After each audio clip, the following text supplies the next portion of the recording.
I woke up to a miracle today. Triggers fade as I find my way. No judgment to lead astray. In this peaceful state I'll stay. Welcome. We're so glad you've joined us for A Course in Miracles in Practice.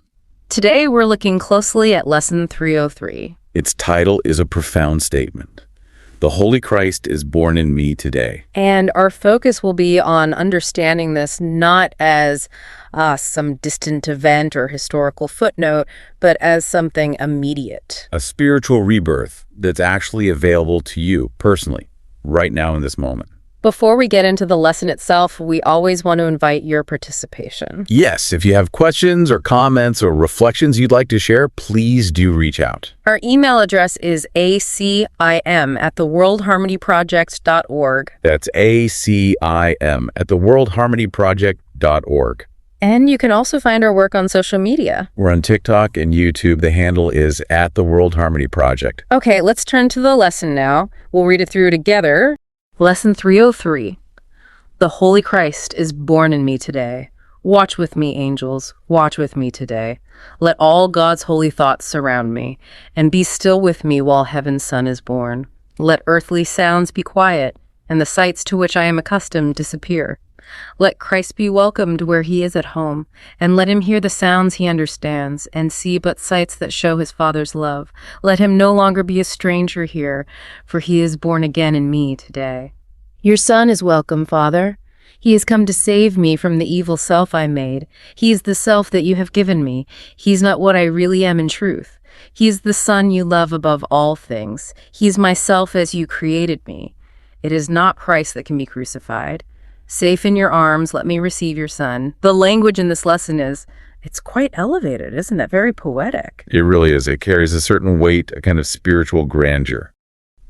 The idea the Holy Christ is born in me needs to become more than just a theological concept. It has to land as a practical experience, something available to absolutely everyone. Available right now, wherever you are, whatever your circumstances. And the absolute key to that translation, that shift into the practical, is right there in the first sentence. The word today. Yes. The Holy Christ is born in me today. That single word, today, Yeah. it completely reframes everything. It's a direct counter to how the ego operates. Can you expand on that? The ego functions, by keeping us trapped in the past, regret, guilt, or anxious about the future.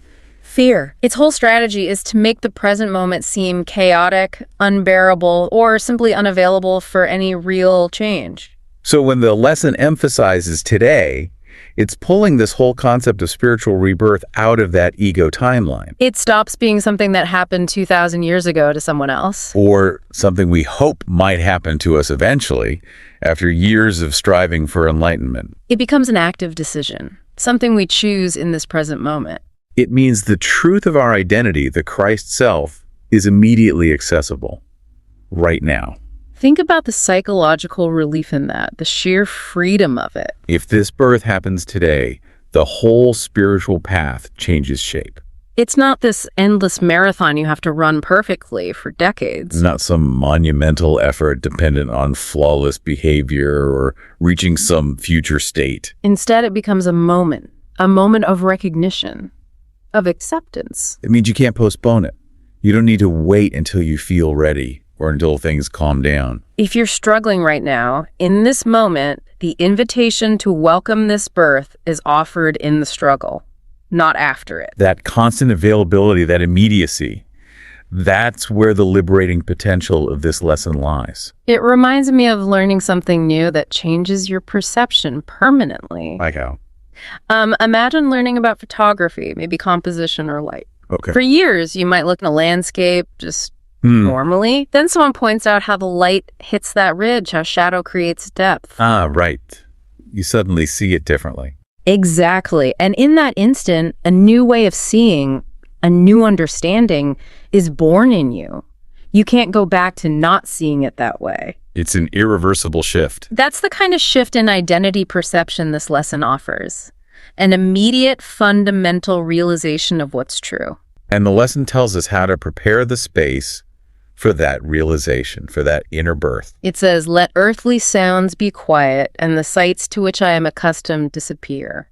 Clearing the room, preparing for an honored guest, welcoming heaven's son.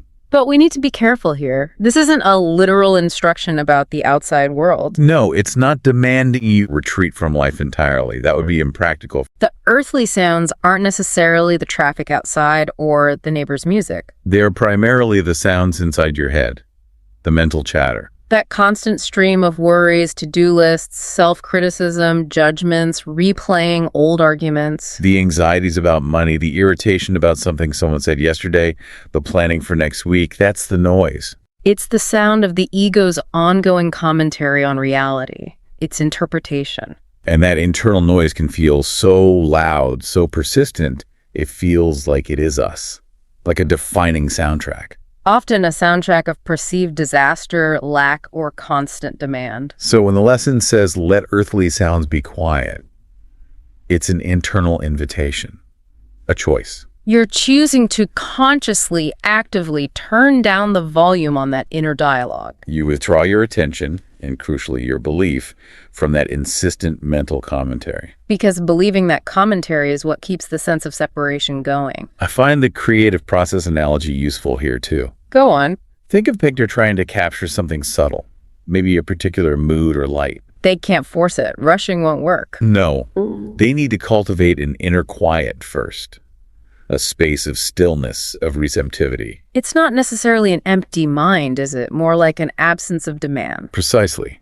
It's allowing the mind to rest from its usual judgments and anxieties, so the true image, the authentic vision, can emerge naturally. So the lesson is asking us to create that same receptive inner space. Allowing the Christ self, which is always present, to be welcomed where he is already at home within us. And achieving that inner quiet, even briefly, allows us to confront the mistake we've made about who we are. Which brings us to that potentially challenging line. He has come to save me from the evil self I made.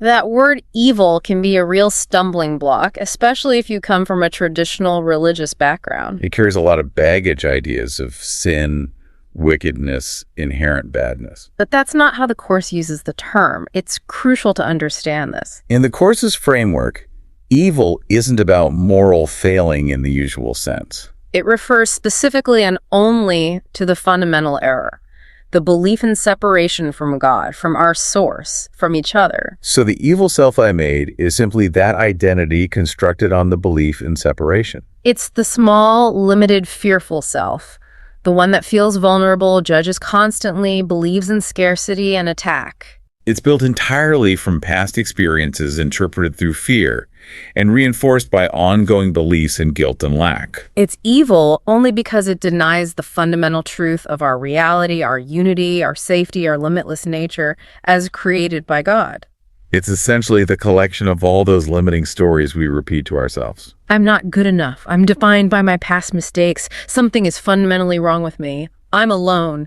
That constructed self, the ego, is built on fear. And because it's not real, it feels constantly under threat. It requires endless defense. Which is exhausting. So the practice here isn't about attacking or punishing this evil self. It's not about some kind of spiritual warfare inside. No, it's much simpler, much kinder than that. It's about recognition. Recognizing that this fearful, limited construct, it's just not who you truly are.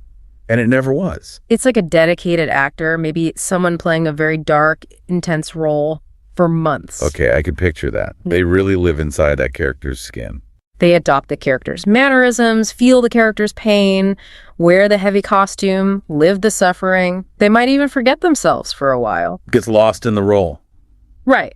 Now, if that actor is suffering because of the role, what's the solution? You wouldn't try to fix the character. You wouldn't send Hamlet to therapy. Exactly. The healing isn't about changing the role. It happens in that quiet moment of remembrance. When the actor simply recalls, oh, wait, this isn't me. This is a role I'm playing. It's not who I actually am. That simple, gentle remembrance dissolves the identification. The character loses its power. And that remembrance, that's the birth of the Christ self in awareness, is recognizing the truth beneath the role. The lesson confirms this immediately afterwards. It says, "He is the self that you have given me. He is but what I really am in truth." It directly counters the ego's narrative by stating the non-negotiable reality of our true, unchanging identity. The self God created eternal, whole, unified, untouched by the limitations we imagine for ourselves. And this leads directly into the ultimate peace the lesson offers, the realization of our unchangeable nature. Found in those final lines, "It is not Christ that can be crucified. Safe in your arms, let me receive your Son."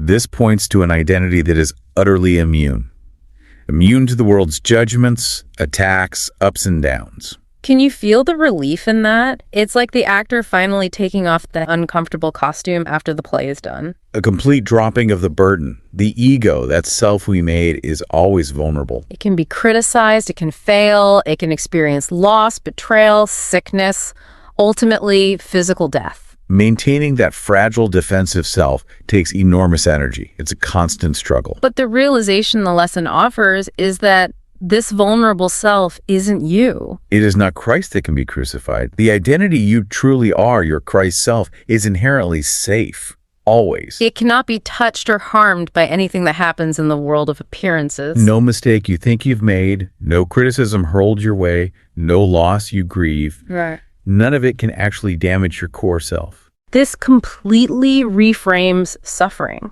Suffering isn't an attack on your true being. It's a temporary, mistaken identification with the vulnerable, crucifiable self we constructed.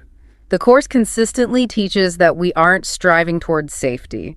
We're simply asked to recognize the safety that is already inherent in our true being. And notice the language. Let me receive your Son. Yes, receiving, it's passive. It implies allowing, opening, willingness. It's not about effort, struggle, or trying to become something. It's about accepting what you already are. This acceptance, this open-minded receiving of the unchanging self into your awareness, that is the birth happening today. So the shift is away from striving and toward welcoming, which means the practice isn't just for meditation time. It's woven into every moment. It's about maintaining an awareness today that the truth of who you are is present. And it just needs our welcome. Thank you so much for joining us today, for engaging with this practice alongside us. We truly hope this discussion has shed light on the immediacy, the practicality, and the profound safety that comes from accepting this lesson's truth. And if exploring this has sparked further questions, or if you have reflections on your own practice with this lesson, please do share them. You can email us. The address is acim@theworldharmonyproject.org. That's acim@theworldharmonyproject.org. And remember, you can connect with us on TikTok and YouTube as well. Our handle on both platforms is @The World Harmony Project. We wish you a truly wonderful day of practice.